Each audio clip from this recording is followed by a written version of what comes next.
किसी मनुष्य के दो पुत्र थे। उनमें से छोटे ने पिता से कहा, हे पिता, संपत्ति में से जो भाग मेरा हो वह मुझे दे दीजिए। उसने उनको अपनी संपत्ति बांट दी। बहुत दिन न बीते थे कि छोटा पुत्र सब कुछ इकट्ठा करके दूर देश को चला गया और वहां कुकर्म में अपनी संपत्ति उड़ा दी।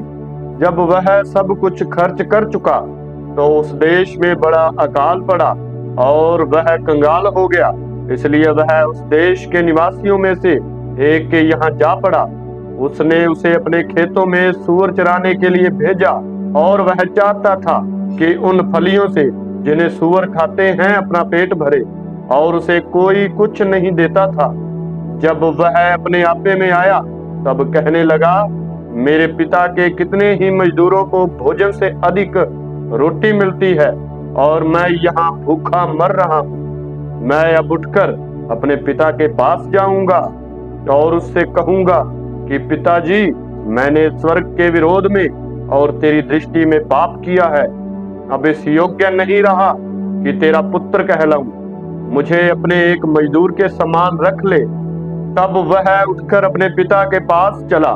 वह अभी दूर ही था कि उसके पिता ने उसे देखकर तरस खाया और दौड़कर उसे गले लगाया और बहुत चूमा।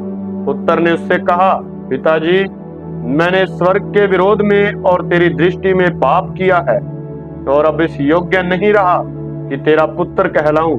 परंतु पिता ने अपने दासों से कहा, झट अच्छे से अच्छा वस्त्र निकालकर उसे पहनाओ और उसके हाथ में अंगूठी और पांव में जूतियां पहनाओ और पला हुआ बछड़ा लाकर मारो, ताकि हम खाएं और आनंद मनाएं।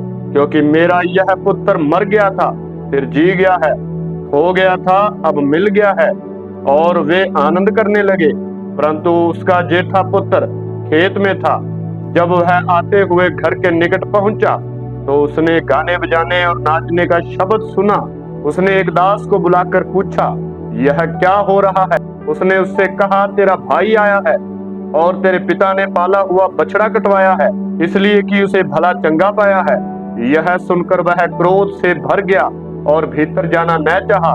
परंतु उसका पिता बाहर आकर उसे मनाने लगा।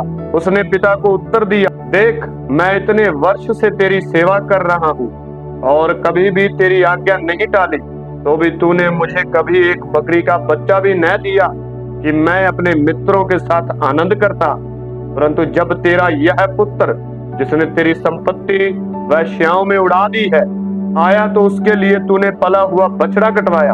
उसने उससे कहा, पुत्र, तू सर्वदा मेरे साथ है और जो कुछ मेरा है वह सब तेरा ही है। परंतु अब आनंद करना और मगन होना चाहिए, क्योंकि वह तेरा भाई मर गया था, फिर जी गया है, खो गया था, अब मिल गया है।